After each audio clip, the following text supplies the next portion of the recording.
Good morning and welcome to the morning show. I'm Marshall Shore. And I'm Melissa Farley. We're here at the fabulous Arizona Center. I hit month. my mic. What a rookie move. It's like I'm brand new to this. Oh. And, well, you know, it's a Monday, so you forgot everything that you knew. Apparently. So, starting fresh. You mic whacker, you. Should I just go find people named Mike? Just whack them. Exactly. That sounds like a fun Monday, actually. I'd be okay with that. All right, anyway, sorry. Hi, happy Monday. Indeed. Hope you had a good weekend, because I know we did. We sure did. Yeah. Yeah, it was a good time this weekend.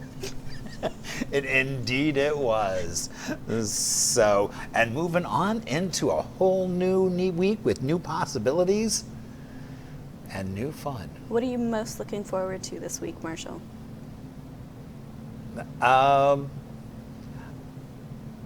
So later this week, I'm going to LA with the intent of going to the USC archives with my scanner in tow. Ooh. To go scan a bunch of stuff, because they won't take photos. All they'll do is like give me a very quick synopsis of what is in some of the newsletters I've been looking at. So that's my goal. A librarian's good time, ladies and gentlemen. Indeed, I'm gonna travel. I'm flying over, taking my scanner in a suitcase. Okay. Hopping on a bus with my scanner. So, and then spending the day. You rock that scanning process. It's Yeah. good. Yeah, well, I'm excited because it's going to give me good images, and who knows what else I'll find once I'm there poking around. Yeah. And so, No, more good. Arizona fun stuff. Okay. And what about you? I am judging, well, I'm attending and judging the High School Musical Awards. I thought you were going to say you were attending and judging. I was like, yeah, and what's unusual about that? Life, yeah. Yeah. No, yeah. Yeah, so all the finalists will be performing, and cool. it'll get to decide who gets to go to New York to audition. Do you get a chaperone? I hope so. I haven't been asked yet, but I kind of put my, like, hey. You know, I'm a good judge and a great chaperone. Yeah. So it would be cool. I might still, if I don't chaperone, I might still go just to see them do their thing, because I think that would be really awesome. But yeah, so I'm looking forward to that. Very cool. Yeah. All right. You know what also is really cool? It's not really cool, but we're gonna do it anyway. Wow, someone is so bitter on a Monday morning. Wow. Wrong side of the bed, Melissa, we're going to call you from now. Cantankerous. This is my cantankerous word of the day moment. All right, but I will let you rip because I know how last thank you. time You robbed me of this on I Friday. did. I robbed you of that. My only joy out of this segment. All right. You almost put someone's eye out. Oh. All right, so our word of the day is taphophobia. Ooh. And I bet you Is it already... the fear of taffy? Yes, the fear of taffy. No, it's the fear of being buried alive. Yeah. So in recent years, taphophobia may have enjoyed a rebirth thanks to tales of premature burial in many books, movies, and TV shows. That was a very common thing back in the day. Well, yeah, no, because they had these apparatuses where it's like there would be like a bell that you could ring if you woke up. And yeah, they did. They created devices that you could start to let people know. And a lot of it had to do with, there are certain religions or certain practices where if somebody died, you were supposed to bury them right away. Right. And, you know, back in the day before they had a lot of sophisticated medical devices. Or mirrors to see if they're still breathing. It was harder to tell if somebody was actually deceased. Right. So, yeah. So I mean, I remember watching all kinds of movies where it's like fear of being buried alive. Ah! Yeah, well, even in Dark Winds, recently there was like a drug cartel that had like this huge construction pit, and they wouldn't even just like they would basically knock you out and like bury you and your car like under, just like they'd use a crane and just pour all their... Oh wow, not even just a 55-gallon drum or anything. Yeah. So that was honestly, watching that, I was a little bit terrified. Like, not that I have any business with drug cartels or anything to worry about that, but you know, just the idea. That's right. The Pablo Escobar tour of. Aww. Yeah, but no, taphophobia. Yeah, and I was familiar with that. I'm writing a book about death, so. Well, that's why I was like, oh, you'll probably already know this word. Yeah. So very good. He didn't trust me though when I he asked how to pronounce it. Well, just because I always look it up just because No, it's I know. like there may be various ways of pronouncing the same word. And that's a fair assumption because I'm wrong a lot. So yeah.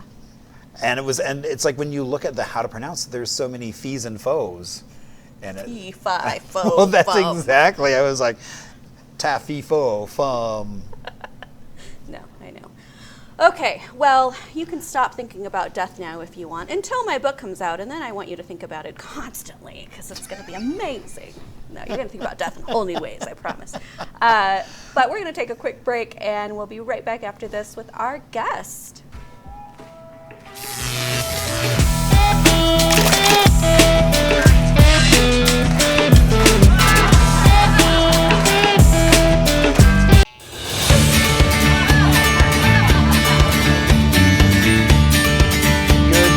Welcome back to the morning show on this Monday. I'm Marshall Shore. And I'm Melissa Farley. We're here at the fabulous Arizona Center. And we have a fabulous guest here with us. We've got Julie Kessler here. Hi. How are you? Good. Thanks for being on the morning show. It's great to be here. Thank you. Yeah. So you were with Oakley's Oath. So tell us a little bit about Oakley's Oath. What is that? Well, about 4 years ago, we had a tragic accident happen in our home when we had a contractor.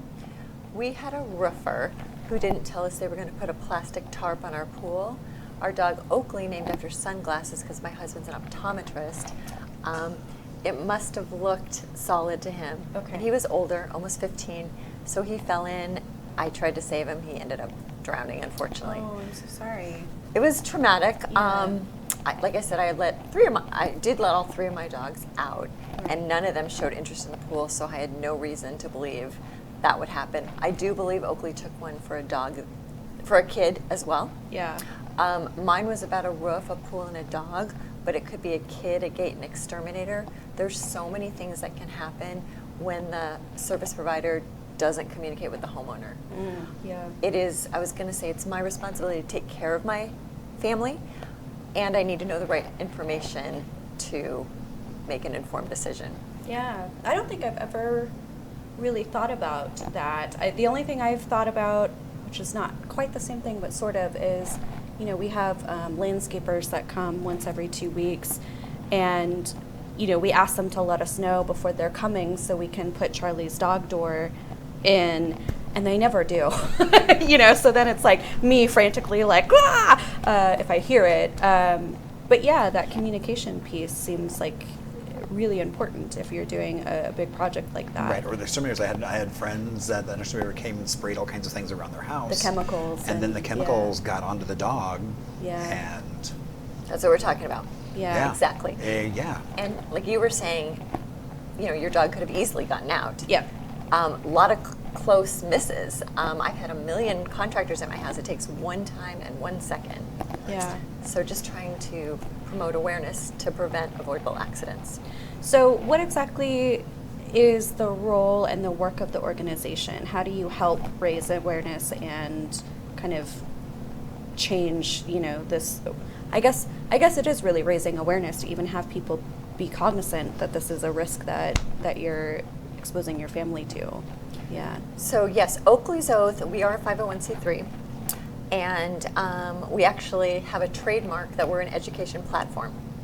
So what we do is we're actually going to work with another association called Healthy Home Association, and they're going to work more on the contractor education side, partnering with us to work on the homeowner side. So we're going to work together with programming, and they will be, the contractors will make sure, they're all vetted, and the people that you work with are going to be, vetted by the Healthy Homeowner Association and Oakley's Oath, so you can get a seal of approval, meaning we care about taking care of your pets and family first, and we do a great job. Yeah. Yeah. So just raising awareness. Right, and that's right. I mean, also helping people figure out what questions to ask your contractor. I mean, again, with the exterminator, it's like the friends had no idea the ramifications of what was going on. And so, and I think something like this could have really helped them in that moment of, okay, let's find out what they're using. Or just not let the dogs out at that point. Yeah, there's so much going on. I think I mentioned it, or at least I thought about it in my head. when they come to your house becomes a hazard because different things happen. You know, when you're protecting your house normally, you don't have people coming in making loud noises, spraying possible poisonous stuff. So you're just trying to run your family, and things happen. And so that's why we're just saying be extra aware. Keep your eyes open. You know, we have Oakley's Oath like safety tips. Yeah. Talking about the hazards that could happen in your home. Yeah. And again, just preventing avoidable accidents with communication. Do you want to share a couple of the safety tips that you have? Sure. Yeah. I mean, just some of them are obvious, like making sure the gates and doors are closed. A lot of people put signs on their door, please keep the gate closed, and they don't. Yeah. So there's a lot of things that happen, but just if I'm aware, like if the service provider says, okay, we're going to be making loud noises, we're going to be opening and closing gates, we're leaving for lunch, just find out exactly what's happening so I can make an informed decision. I can say, so I tell them about my family, they tell us what they're going to do, and then it helps us. And for instance, an example would be a painter. A painter, when they're done with a job, they may leave like nails or razors on the ground when they're scraping off the paint. And so you can say to someone, the painter could say, listen, there could be nails and razors around, but please take extra caution these next few days, because I know a family that did find one. But just these things can happen, but just be on the lookout. Yeah. So it's all about being on the lookout, awareness, and education, educating each other about the work and the family. Mm-hmm. Yeah, that seems like such a gap, kind of that you are definitely filling. Because, like I said, it just never even occurred to me to think about that. I mean, granted, I don't have children, so really my focus is always You been do. Charlie. You have Charlie. Yeah. So yeah. that's the thing. I mean, to so many folks, that is their child. Yeah. And so really being aware of those moments about introducing new hazards that you may not even have thought of. But she's right, though. I mean, I used to be a nanny, and I remember they were getting some work done. I'm just remembering this. They were getting some work done, and the service provider had left the gate open, and Finn, their youngest, had wandered out, and I caught him before he went into the street. But I mean, if I had been preoccupied or doing something else, who knows where he could have wandered off exactly. to. I think just being aware of that situation so that way you're a little bit more cautious, maybe even while they're there putting the dog in the bedroom and just locking it up until they're done, so that way being extra cautious. Well, and it gives you options to know in advance too. Like even with Charlie, he can be very he's a nervous dog, and so if there's going to be a lot of sounds, and we aren't aware that it's going to be a lot of loud noises, but they tell us in advance, I'll go take him to doggy daycare, and he can have a much more chill experience than having this response, stress response for a full day, Yeah. So, yeah. 100%. It just gives you options, I don't want my dog or kids around this noise. Right. Just less things could happen. Yeah. And like you're saying, it really is about that awareness of just being alerted to, hey, here's some issues that might come up while this is going on, so just be aware. Yeah. And I can think about my friends who have children that, have disabilities or autism, where this would even be a bigger possible challenge, because they a lot of times like to have routine and understand what to expect, and so that could be especially unpredictable. Right, a huge disruption in that. Yeah. So. Yeah. You guys are absolutely right. Just all the things that could happen. Again, we can't think of everything, but if we're aware, and we know our families, we know the people we're watching. By the way, mine is about, we partner with contractors and service providers. Anyone, like you were saying, if you're babysitting a child, you're going in the home, a dog watcher, any kind of person that disrupts the home. Real estate agents were telling me they have open houses, and sometimes they'll leave the cat or the dog there, and they've got to watch about opening doors that the people don't come in. So I'm just shocked people have an open house and leave their animals there even though they're not there. I know, that's crazy to me. I wouldn't do that, but not again, to say it hasn't been done. Right. I mean, I'm not shocked. But even you think about furniture delivery, it's for them, they'll make it easier on themselves and leave your doors open and stuff. And if you've got pets or children, again, that risk of it takes that moment where they just kind of dash out as you're trying to figure out what to do with all these incoming boxes and everything else. Right. Yeah. And chaos. Yeah. Well, why don't you share how people can learn a little bit more about Oakley's Oath and either get involved or work with you if they're so inclined. Perfect. Yeah. Yeah. Yes, Oakley's Oath. We actually are always looking for volunteers. We're always looking for people that want to help out, partnering with home service providers, contractors, associations, homeowner associations. You guys can reach us on oakleysoath.com. We're on Facebook. You can follow us, Instagram, and all our information is there for upcoming events. And we're always looking for if people want to, like I said, make donations. Oakley's Oath is, we're working on our education program and we're getting close to launching it. So we're really excited what can happen and just about saving lives. Yeah. And you also wrote a book. Yeah. So I'm going to ask you to share a little bit about your book before you go too. Yeah. Thank you. Please. Yeah. Okay. Yes, I decided actually about 7 years ago, actually before COVID, to write a book. For some reason, I wanted to write this book about my life and what I learned and what I can teach my children, other people.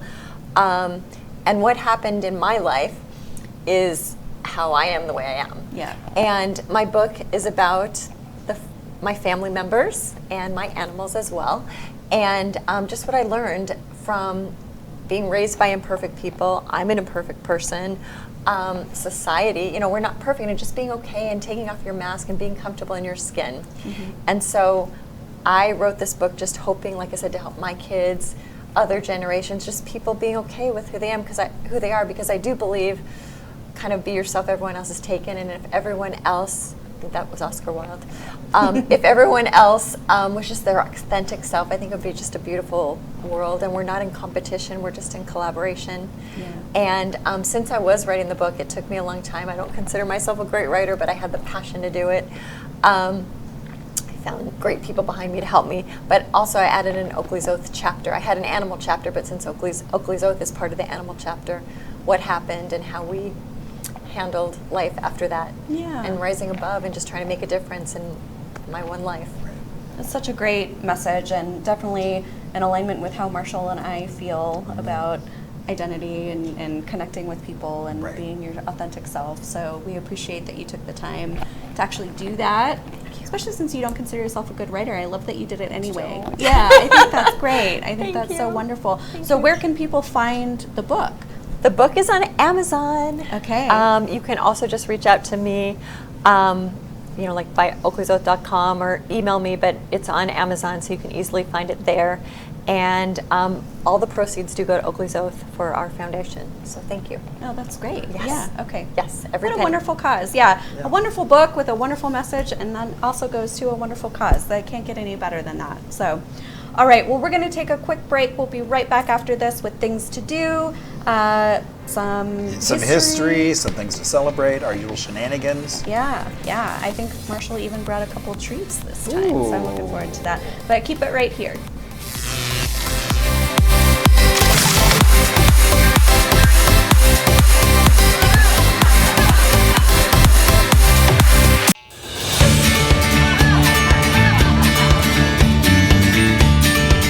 And good morning. Welcome back to the morning show. I'm Marshall Shore. And I'm Melissa Farley. We're here at the fabulous Arizona Center. Sorry. I was like, uh-oh. I was like, I've had a little thing. I was like, did I blank? What's going on? I don't know. So. No, my voice blinked. Okay. All right. I'm going through puberty, Marshall. Don't judge me. That sounds like me the last week. There was like a couple weeks ago where it's like, ah! Yeah. My voice tweaked. I know. Yeah. So for those that don't know, I'm getting a little surgery on my esophagus, so I may sound funny for a little bit. So just be. Are you going to sound like Donald Duck? I don't know. Oh, that would be fun. No idea. Oh, that would be so much fun to have a co-host as Donald Duck. I wonder too if it's going to change like my register, like if I'll sound lower or higher. I don't know. I have no idea. You'll suddenly sound like Elaine Stritch. You'll suddenly have this throaty. Ooh, wouldn't that be cool? Yeah. Like These that, are the ladies actually. who lunch. So. I can see you as Elaine Stritch. Really? Yeah. That would be fun. Maybe I should make that happen at some point. Things to consider, Marshall. Exactly. Well, while I consider, do you want to dish us up some history? Let's talk a little history.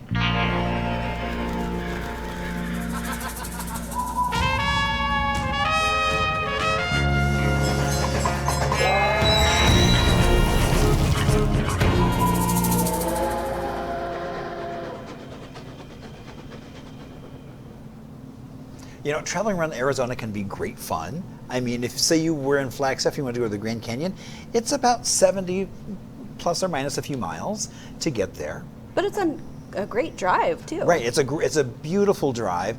But you know, back in the day before there were cars, you had a railroad that opened up on this date back in 1892, and it only took 12 to 14 hours to make that journey. No big deal. So, not at all. It's just a little time I commitment. mean, and so by suddenly being able to travel from point A to point B, suddenly it was opening up the West to tourism, where you knew you could get to the Grand Canyon. Yeah. And see things you had only had, maybe a friend had told you, but now you could see them. And so it was a huge significant moment in just destination tourism, starting with Arizona in the 19th century. And it also was sponsored by a railroad. So it was a precursor to, it was just kind of establishing that traffic. And then as more traffic happened, they then put in a railroad. So yeah, so there you go. Travel around Arizona by stagecoach. My in-laws actually just decided they're going to do the railroad trip to the Grand Canyon. Oh, fun. I think for like the second or third time. But they're going to like do it big. Like they're going to stay at El Tovar and like, you know. Oh yeah, no, I mean, that's, it was like we did that and it was really spectacular. Mm-hmm. We went up to Williams the night before and stayed, there's a hotel that is a railroad car. Oh, cool. So stayed in there. Yeah. And so I think I saw that on Airbnb, the so railroad yeah, car. no, exactly. Yeah. So it was lots of fun just getting ready for, That's fun. then getting on the train, being whisked away. I love that kind of stuff. Even on we did like a pre-honeymoon because our honeymoon trip wasn't until a couple of months later. And we went to like the hills above Santa Monica and we stayed in this Airstream trailer where we had like this field like all to ourselves for miles. That was the first time I had stayed in an Airstream trailer and I loved it. So now I'm like, what other weird things can I stay in? Well, you know, I mean, you've got, and then also there's always, you've got Bisbee. Yeah. I mean, the Shady Dell right there. Well, I love the Shady Dell. But, like, you could stay in, like, bomb shelters. Like, people have built things to look like a UFO. Like, there's all sorts of fun, different weird and options. all kinds of glamping. Yeah. Yeah. So. Yeah. Oh, yeah. Yurts. You can do yurts. There's just, don't limit all yourselves. kinds of ways to explore. So Very take fun. advantage of those things and travel around. All right, so let's talk about some things we could be celebrating.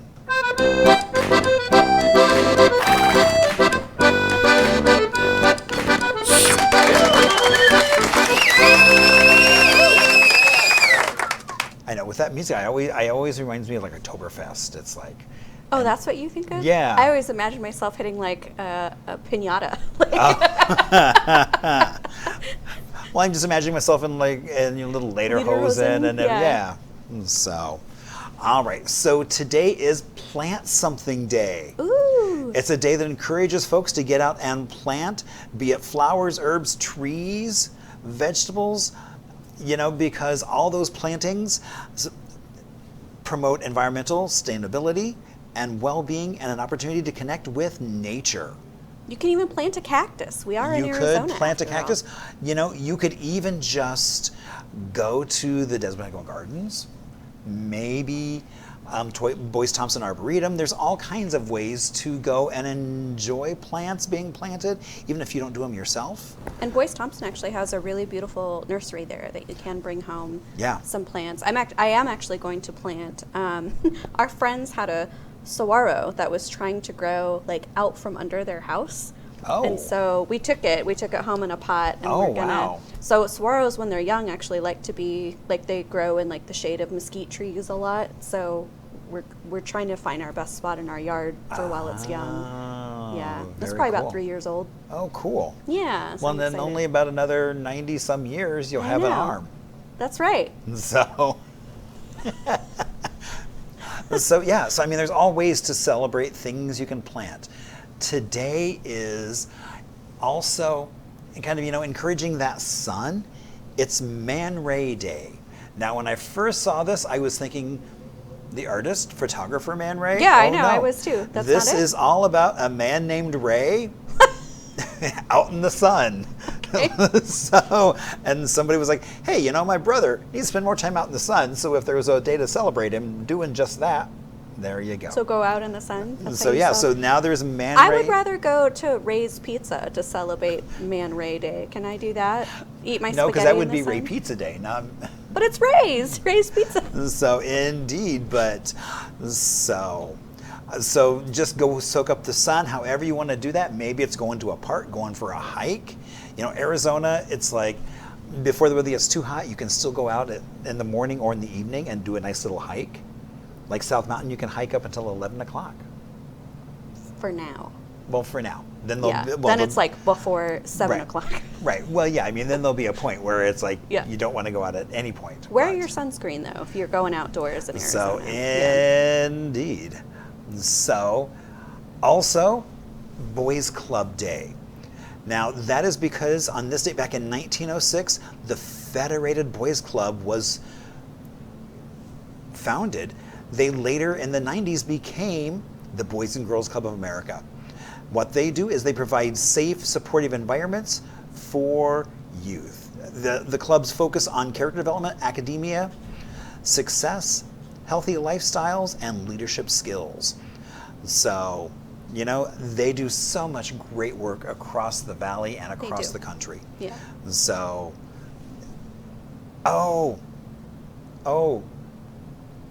today is also Devil's Food Cake Day. And I'm staring at it, but it's not quite I know. in studio. So, well, that's up. Let me see if I can run You're over. hooked in. I am, but if I run and Oh not God. kill the plant. Oh God. Oh God. He got it. We did it. Woohoo! That's what I was like. I was like, oh, okay. So So our producers kept it on the beautiful picture of the devil's food So cake, you but didn't what you see didn't me. see was Marshall struggling. right, dragging the reach chair the with me, almost knocking over a plant. So, all right. Exactly. Oh, and then it falls on the floor. Hence why it's wrapped in plastic. Not meant to be. And so, indeed, so it is Devil Foods Cake Day. And, most people think that chocolate cake and devil's food are the same thing. It's not. It is not. What's the So, difference? devil's food cake is made with dried chocolate, basically powdered cocoa, as opposed to baker's chocolate. And so that means it's a little bit more chocolate flavor, more moist, fluffy texture. And they'll even sometimes throw in coffee to intensify that cocoa flavor. This is so sugary, it like disintegrates as soon as you take it. Oh, enjoy. I haven't had these since probably 3 decades. Oh, wow. So, Yeah, they're. I feel like I could like run around the room in circles right now after just I one won't bite. take a big bite. So, Well, thank you for the devil's food or cake. maybe if it's just the end without the goop in the middle. You gotta go for it. Yeah, I hope it's not bad. Oh yeah. Okay, whole thing. Go for it. Shove it. Go on. I'm good. These are so. One year I made Twinkie pie, which is you just layer Twinkies, and then you can find the recipe online for Twinkie cream, and you then put a layer of Twinkie cream and So many jokes. I want another layer right of now. Twinkies, more cream. I took it to a party and everyone loved it. They were raving about Your Twinkie pie. Twinkie pie. Yes. That's your new nickname. I hope you know that.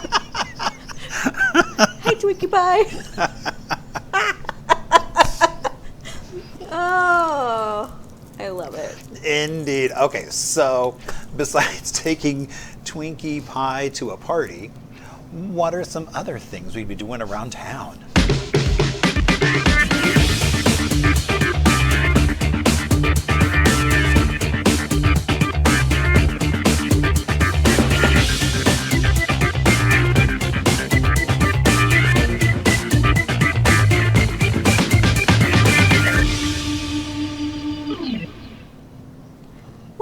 Twinkie pie. I'm so glad you asked. You're still coming to the sugar rush, are we? The Bridge Cabaret is at ASU Care in Scottsdale. Oh, that's right. Yeah, they're doing Taking the Wheel, a musical cabaret featuring Damon G. Bowling with pianist Josh Condon. And through songs often sung by women, Damon honors the strong women who shaped his life, sharing a journey of intention, courage, and hope. The Taking the Wheel means choosing to steer your life with open hands and an open heart, even when the road is uncertain. And the show is for anyone that is still uncertain, becoming, reaching, or trying. That sounds beautiful, doesn't it? I certainly Indeed. resonate with that.